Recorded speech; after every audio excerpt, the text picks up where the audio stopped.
কোনো কথা ছোট করে বলতে চাই না।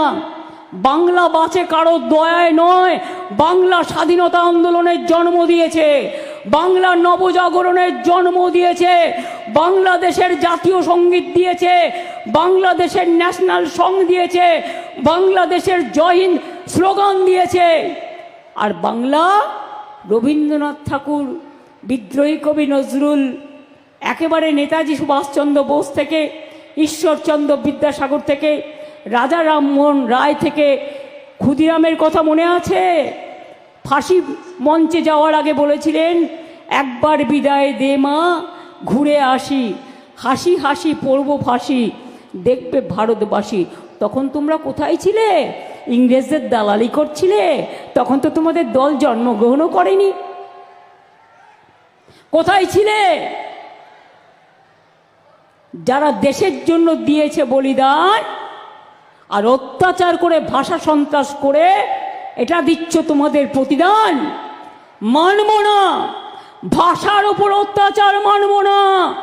সব ভাষা ভালোবাসি, কিন্তু রবীন্দ্রনাথ ঠাকুরের ভাষার উপর অত্যাচার হলে শুনবো না, নজরুলের ভাষার উপর অত্যাচার হলে শুনবো না, বিদ্যাসাগরের ভাষার উপর অত্যাচার হলে শুনবো না, নেতাজির ভাষার উপর অত্যাচার হলে শুনবো না, মাতঙ্গিনীর ভাষার উপর অত্যাচার হলে শুনবো না, মানব না।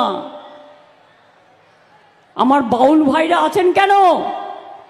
মনে রাখবেন, বাংলা বাউলদের বাংলা, হরিকীর্তনের বাংলা, চৈতন্য মহাপ্রভুর বাংলা, ধামসা মাদলের বাংলা, ছৌ নাচের বাংলা, রাঙামাটির বাংলা। কি নেই? বাংলায় সব আছে, বাংলায় সব আছে। সেই বাংলাকে নিয়ে যদি কেউ মনে করেন বাংলাটাকে তুচ্ছ করবেন, তাচ্ছিল্য করবেন, তাহলে জেনে রাখুন আমরা জীবন দিতে রাজি আছি, কিন্তু ভাষার ওপর অপমান, আমাদের মনীষীদের ওপর অপমান, আমাদের বাংলার মাটির ওপর অপমান আমরা সহ্য করব না, সইব না, সইব না, সইব না। বিজেপি, তোমার কথায় উত্তর দিলাম, তুমি কি সইবে না?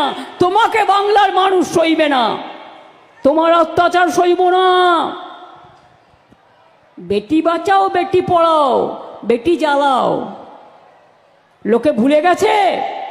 ইলেকশন আসলে বলে 15 লক্ষ টাকা করে ব্যাংক অ্যাকাউন্টে দেবো, ইলেকশন চলে গেলে নো পাত্তা।